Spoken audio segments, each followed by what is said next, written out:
You are. I love you so much, and I'm not gonna let you make me cry. Don't worry. I ain't gonna do it. Ain't gonna do it. Ain't gonna do it. Oh Lord. I'm not gonna do it. It ain't gonna happen. Right. Watch. Look. No. No tears. Not today. No tears for you. No tears for you. Look. Be as romantical as you want. Nope. Nope. Nope. Nope. Nope. But yeah, I love you so much. I was just telling a friend of mine.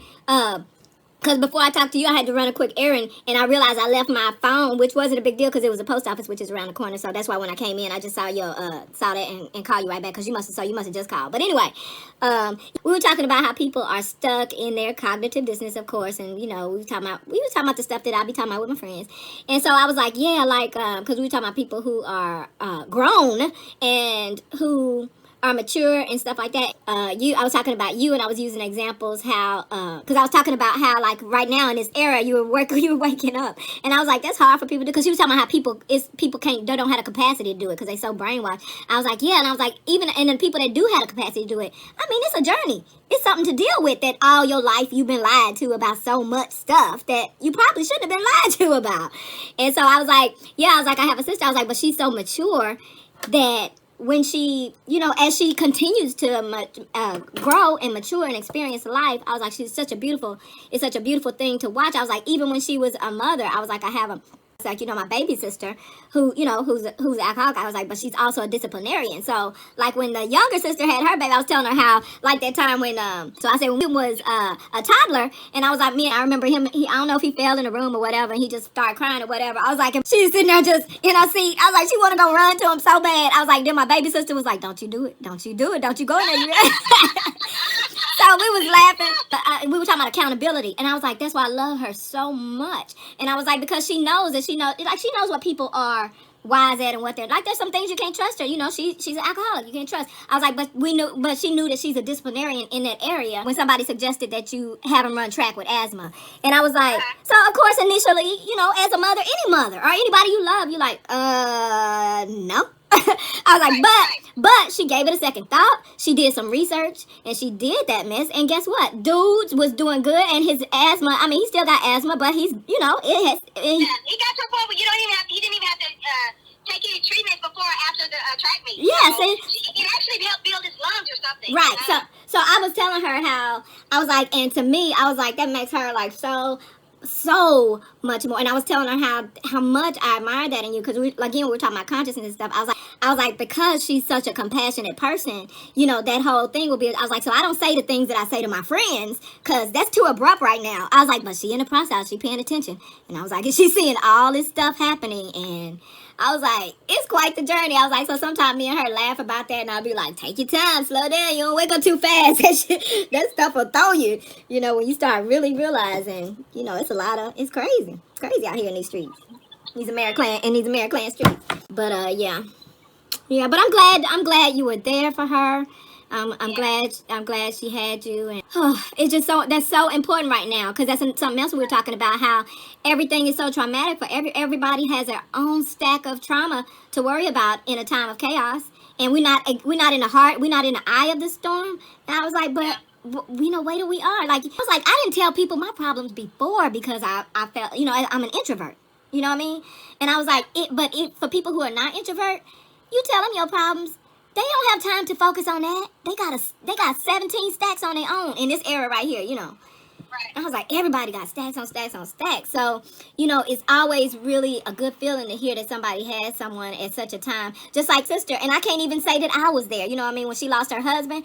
But they got a cousin that she is a rider. Yeah. And this girl has been with her, like, even with her bad boyfriends, this girl show up ready to fight the bad boyfriend. So she been that chick, she been a rider the whole time. And so I was so glad that she had her for that, because it wasn't just that I wasn't the person because I wasn't standing up to be that person, but we're such different people. I don't even have the capacity to be that person for her at that time. You know what I mean?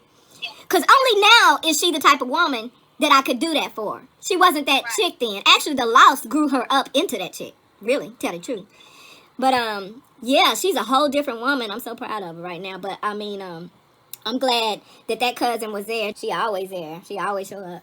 So I'm glad that and that's so vital, and I know it's vital, and I still have guilt from not even so much as calling when she lost her husband, just to reach out, you know, and say I'm thinking about. Yeah, but here's the deal with a little bit different though, because there's something wrong with her brain. I know there's something. I know there's something wrong with her brain, but that's not even relevant to the point I'm making right now. So, I know something's wrong with her brain. I've talked to her, and and every now and again I still talk to her. Not often, but about 3 times probably since we left. Okay. So I know something's wrong with her brain. You know, the thing is, she knows something's wrong with her brain, but whether something's wrong with her brain or not, she lost a man that she loves a lot, and I know they loved each other, and I don't see love like that very often, even with people that got their minds in the right place. So even though, because I used to, when she married that first guy, he was a handsome military guy. I'm like, okay, but then they got divorced. She married this other dude that looked homeless.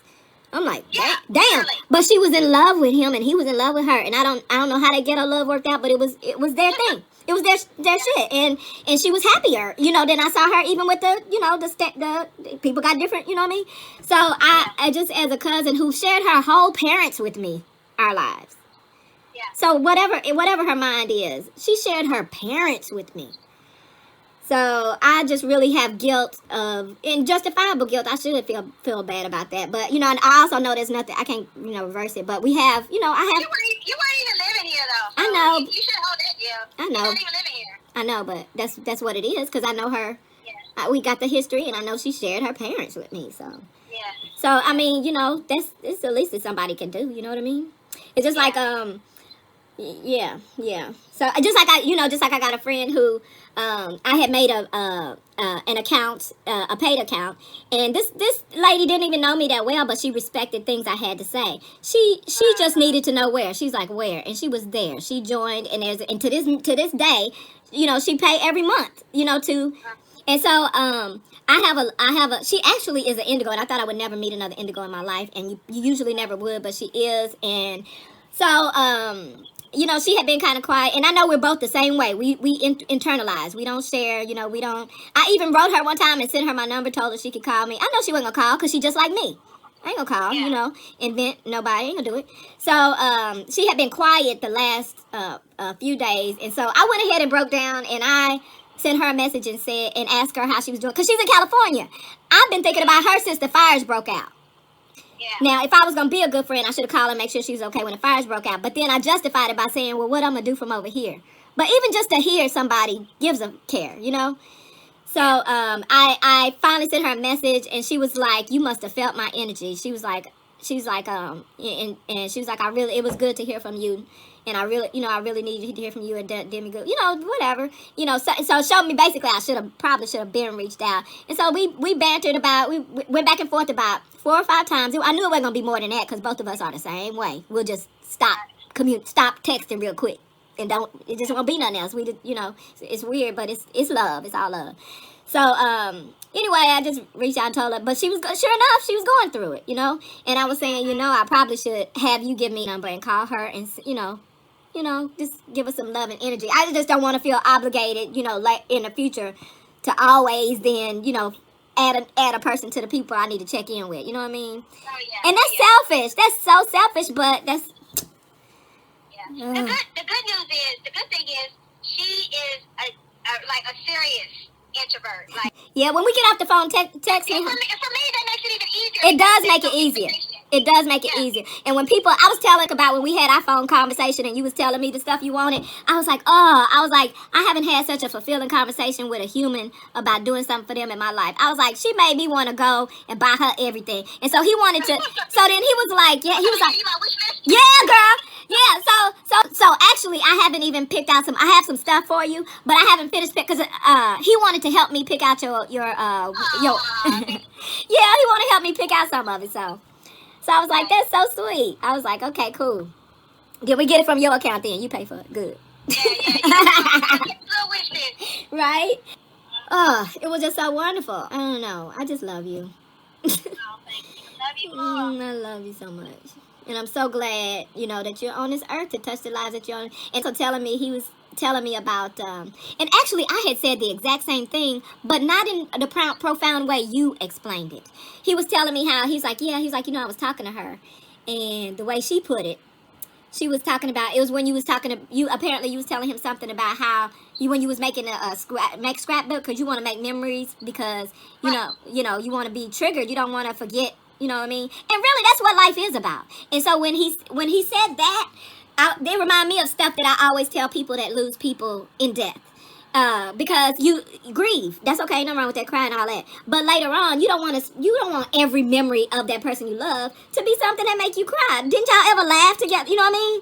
So you know what I mean. Find some good memories. And so when you think of it that way, in terms of that person you lost, and you transfer it into yourself, you're like, well, I want memory. You know, if you think about, also what helped lend itself to that concept is, you know, when we recovered some of the data, when he was able to recover some of the data, it forced us to go through some old pictures. So we were reminiscing, we miss him, we miss our baby. Visits to Texas to see y'all when we was all playing Wii in the living room with the kids and stuff like that.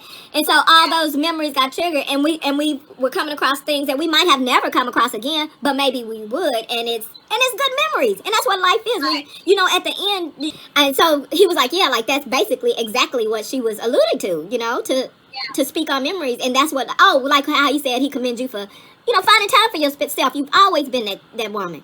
And so, and a lot of people, and not to mention they age themselves faster by not doing so.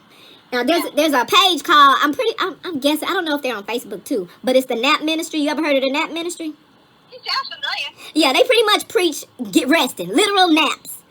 She like, nice. Yeah. Oh, I didn't know. I haven't heard of them. Yeah. That sounds amazing. Yeah, she preaches. She like, y'all need to stop this grind culture. You gonna work. That's how you wear yourself out. It's a real live nap ministry where these heifers get together and go to sleep. I'm not even kidding. I love it. Yep. I don't know why I didn't hear about this before. Right?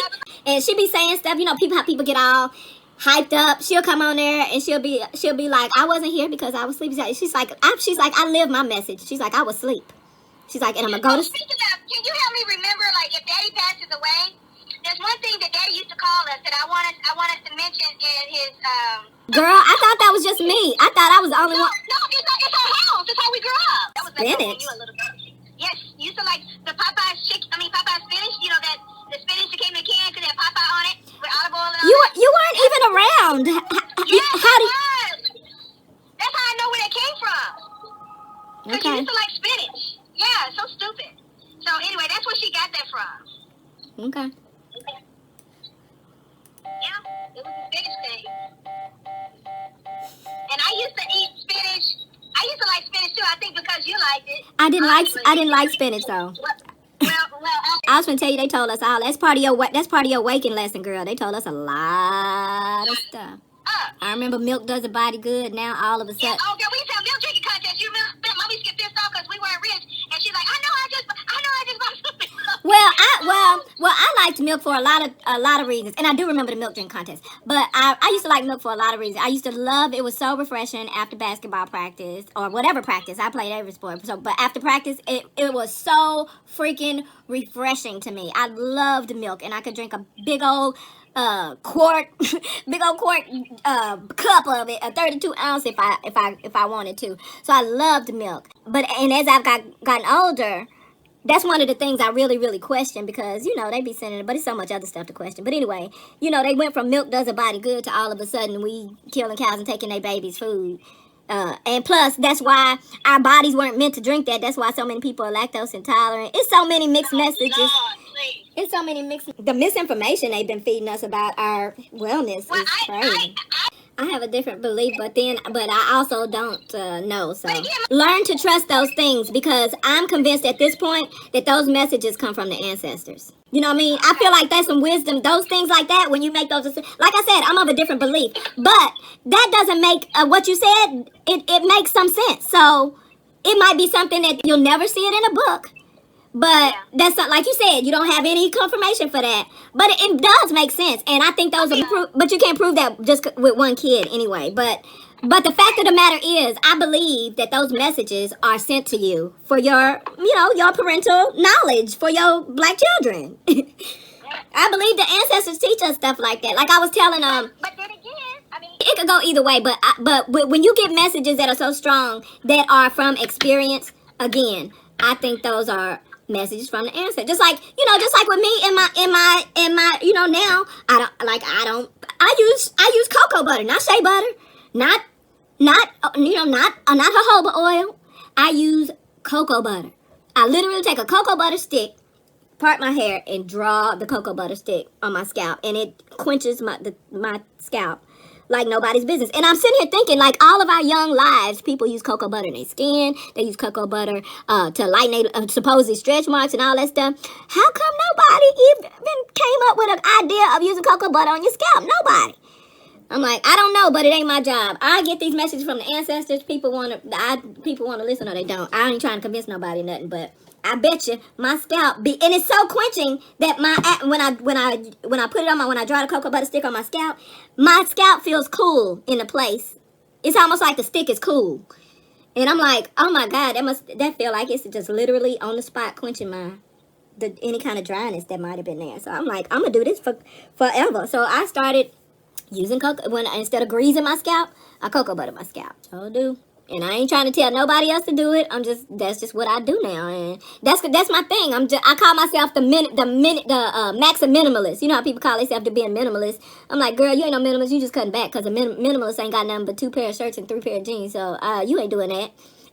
But you cutting back. So I call myself the max minimalist, because my mission statement is that I be doing the most with the least. I will find a way to do the most with the least. So, and plus with what we about to face, that people don't realize we're about to face in terms of food shortage and necessities, I'm trying to find out all the basics that I need to have for cleansing or whatever: vinegar, alcohol, cocoa butter, oils, peroxide. I just want, a basic a basic collection of necessities that I can use for medicine and food. So I'm not trying to get married to these monopolistic brands that tell us we need certain things for certain things, because tribal people lived without that name brand thing that they trying to make me think I need. I need to get you one of these. I'm trying to get another one. One of these scalp soothers though. This thing will put you to sleep. Nice. Yep. And won't mess your hairstyle up, or if you got it in prepared some kind of way, like braids or whatever, won't mess it up. But it will scratch your stuff so good. Sometimes I don't even need it, and we be watching a movie. I'll just be yeah. Probably good for anybody that ever patted their head. But anyway, I'm gonna get the phone. I want you to text me a number in case I get up the guts to give her a call. Yeah, no problem. Yeah. No problem. Girl, so many families do that when that time comes. When somebody dies. Yeah, somebody gonna act. True colors come out. Yeah. Everybody got an opinion, but nobody wants to contribute. Yeah, people show out. And I know, cause I know how like I said, even though we wasn't like that, but her husband's family really tried it, and ain't nobody came, like you said, not a dime from nobody. They even came to her house to have a meeting about how they was gonna do the funeral or whatever, with 0 of them wanting to contribute. They contributed ideas on how the funeral should be done, but not a dime from nobody. Okay, cool. And it ain't like, and he left her with some debt, because he was living with them in the first place. Now you got all that debt, and his family trying to dictate how this go, and they ain't had nothing to do with nothing, and she had to pay for it through GoFundMe. No, y'all ain't got no lines on how this go. None. Oh, they tried. I saw her go through it. Then one of them want his car, but then they ain't gonna keep up the payments or some stuff, some mess. I stayed out of it because I had enough of my own stress, grown people stress. I didn't have time for it, and I wasn't close to him, so. And I wasn't close to her, at the time. Of course, we're better because we're stuck now. We ain't got nobody but each other because can't nobody go nowhere. Ain't nobody party. Ain't nobody party, ain't nobody going to church. But I'm proud of her for she really manning up around that house. Now, I did not think I would see the day that happened, but she is doing this stuff. You hear me? She looking after the lawn, looking at the house, seeing what need to be touched up. They did a good job that we thought they wouldn't do of clearing stuff out the house. You know what I mean? Because they had rooms with clothes piled up, shoes, stuff that stuff that they ain't look at for years, a decade. They don't have it all cleared out, but we've been helping them, so they've been having like 4 or 5 big industrial garbage bags full of stuff, and that's good. But yeah, people cut up when people die. It's gonna happen every time. Yeah, I was gonna say I don't foresee us having too many issues just because we ain't never been the type to. Oh, you know what? Never mind. Nothing I just said. I forgot all about. I don't look, girl. I don't. Well, never mind. Take it back. I take it back. I take it back. I take it back. My bad. My bad. And everybody knows you are the most responsible. So. Unfortunately, I was forced to be. So I really, cause I'm gonna be caping for you. So I really hope we don't have to go toe to toe with them two. Cause I'll go for you. It'll happen. But that's not. But I don't think that's a messed up situation. I know how you feel, but you also know it's not a messed up situation. Cause if it ain't in your name, and if it ain't in my name, it ain't in your name. Guess who's left? So it ain't a messed up situation. It just gonna add stress to you having to deal with that BS. So I want to be at least a support system. If nothing else, even if long distance. You know what I mean? So. Yeah, it's you can deal with it, but I just don't want you to have to deal with nothing. I don't like when you have, and I know you don't obviously, but I don't like when you have to deal with no kind of extra stress because you live the type of life that you don't deserve that, and there's no, and even if somebody deserve it, you can have the option to not have to. That's make better choices, make grown choices is basically, but. Yeah, you that person, and I'm glad you that person because God gave you the capacity for it, and I love you so much for it. Oh, thank you. Yeah, I love you so much. I'm definitely gonna have to take a leave of absence at work. If it does happen, hopefully, it won't happen at the same time with them. I hope not too. But if and when, I'm gonna be on call for you to get to vent. You hear me? Yeah, I'll take you up on it. Okay, I know you will. Okay, but yeah, I mean it's what it is, and I think of and I think about sir. It's gonna go do something like this. I'm gonna call you. You're gonna say hello, and I'm gonna say these mofos over here. I'm gonna let you unleash. I'm gonna let you unleash. I'm gonna be in your amen corner. How about that? Yep. And it only complicates things the way family has been, one way or another, forced to be separated. Yeah. Because people can't get on the plane like they used to. You know what I mean? People can't just get on the plane like they used to be able to. And that really, really made me mad. I really, really got my visit screwed up this year. My visit to Texas screwed up this year. Because that was my intent. I was like, we're going to do this every year now. You know what I mean? So I was getting my plans in advance, together. And then here come, yeah. But this was supposed to happen. That was supposed to happen. But, everything COVID. Everybody got the excuse. And the sad part is it's a legitimate excuse now for everybody. COVID. Can't COVID. Can't COVID. Sometimes I just, and then something else happens where you can't, sometimes I find spots where I can bury my head in the sand and just, like I said, magnify my small circle. But then you have to be aware of what's going on in case you need to, jump into action for any, reason. And when that happens, I'm like, oh, God. But that's what it is, so I'm okay. It's good. It's all good. It's what it is, so it's got to be all good. What else is going to be? Unless we move to another country. It's what it is. As soon as ShytWholeCUNTree came out of his mouth, I was like, uh-oh. That's gonna be us. It's gonna be us.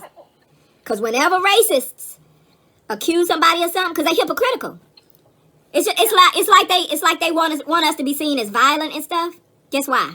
Because they violent. Yeah. So when he said these shithole countries, I was like, uh-oh. Y'all, buckle your seatbelt. Because we finna be a shithole country. A third world shithole country. Watch and see. But anyway. Yeah, child. Yeah. I tried to call your other sister. I just got the voicemail. See how they holding up and what she do to make the don't hold out. Tell me what she did to make the well run dry. I haven't heard from her in a minute either. I hope she all right. I know. I feel like I can't say I know. I don't think she got multiple dudes when I say this. I'm just saying this loosely. I just feel like you already know how she is in relationships, but I feel like she got the dudes coming in and out. I feel like they not really taking COVID seriously anyway, because I think that's how they roll. I don't think that they're I don't think they're dumb, and I don't even think they're negligent.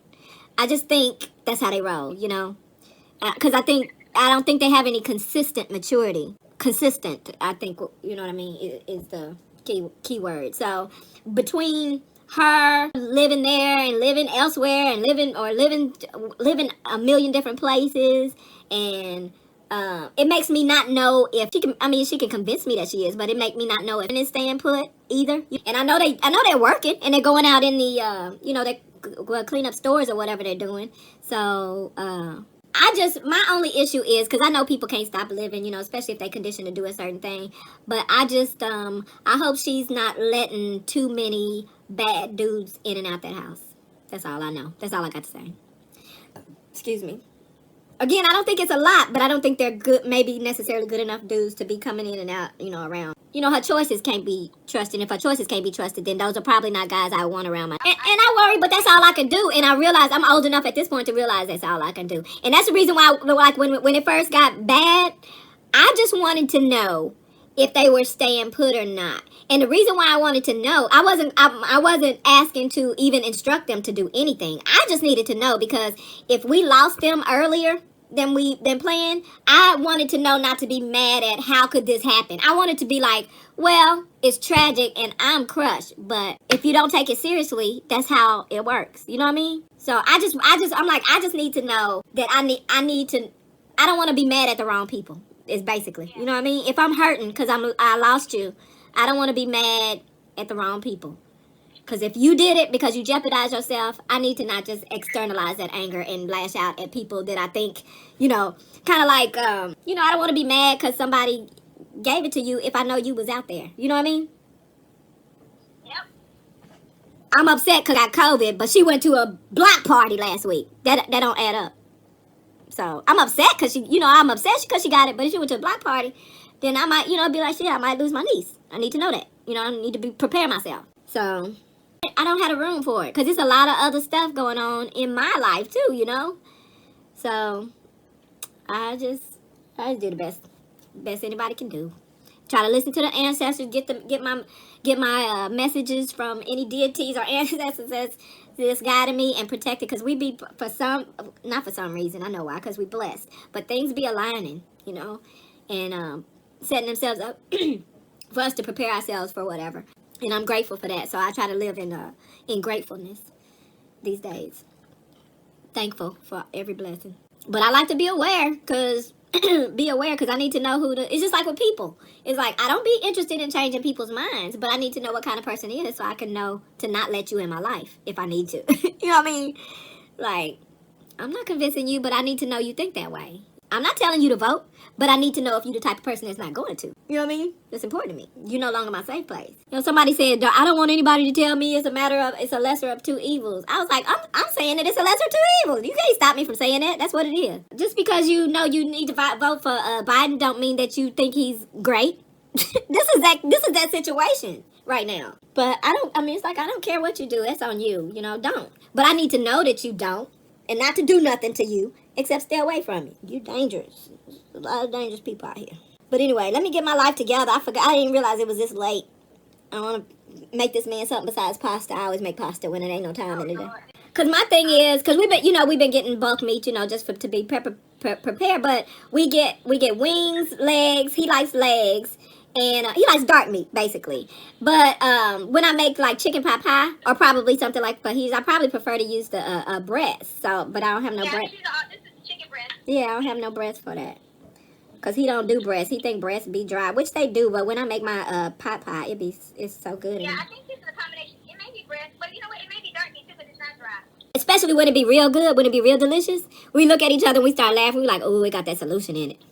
You know, when they put that solution. Because it used to be this rib meat we used to get. Or it said it was rib meat. And then I was like, Dad, what kind of meat is this? And it was like so tender. So I was trying to figure out what kind of meat. And it was saying, whatever meat. And then it said a certain percent of solution. And we looked at each other. We was like, oh, that's what it is. That solution. Make it taste that good. And we like, ain't no telling what that poison is. I'm like, but it's delicious. So now we got to run and joke about solution that they be putting in stuff. That's that solution. Make it delicious. So, but anyway, I'm gonna go cook. I love you so much. I'm cool with that. Yeah, you speak the same crazy language. I do. Both y'all introverts. You're an intro extrovert. Oh, you think so? That's what you. Maybe that's it. Well, that's what you just described. Oh, okay. But I do I said extrovert. Intro extrovert. You said intro extrovert. I did. I said intro extrovert. It's like, Oh, okay, cool. because you're very much a people person, but like you said, you're particular with how much of yourself you share with certain people. Right. So that's an extra. You're an extrovert, but you're particular. So introvert. For sure. And I'm just particular. Like, you ain't even getting my extra if you ain't amazing. So whatever. And I'm not mad at you for not being amazing, but you ain't. Nobody. Nah, is an empath like a mug. So, and I'm not that. I'm compassionate, but I ain't no empath. I ain't claiming to understand why you made that decision. I don't understand that. Be the first, but you know, empaths be devil's advocate. Well, maybe such and such and such and such and such and such and such. Okay, don't come to me when they disappoint you, because you gonna get disappointed. But we need people like that. We need empaths, and I'm glad I married one too, because they have a compassion that can't be, that's immeasurable. And I think that's important. Well, people who know what love is know how to be that kind of that compassionate. You know what I mean? So compassionate that you find an understanding for everyone's side. You know, and I think that's beautiful. I mean, it's annoying when I'm trying to keep away from trash people, and you saying, well, maybe they just no, nope. And I'm not, and then I'll be like, and I'm not gonna feel nothing for you when they mess you over. He like, yes you are. No, I'm not gonna feel sorry. He like, yes you are. You gonna feel sorry for me? No, I'm not. I'm not. I know I am. Like, you be looking for the best in people that show you that they the worst. But I think that's beautiful. God needed to put people like that on this earth so that it could counter the evil. The evil and the indifferent. I got a little bit too much indifference when it comes to that, because people that might have the capacity to do better, they won't do it. If they, why are they motivated to improve if people done gave up on them, like somebody like me done gave up on them? They'd be like, well, that's like guys would be like, oh, if you think I'm cheating anyway, I might as well do it. So I'm glad, and I'm learning to be more like that. Not too much though, because I ain't trying to set myself up for victimization or nothing. But anyway, I said I'm a cook. I love you. I miss you, and I'm gonna talk to you again soon. All right, love you. Love on the boys for me. High five. Okay. All right. Love you. Bye.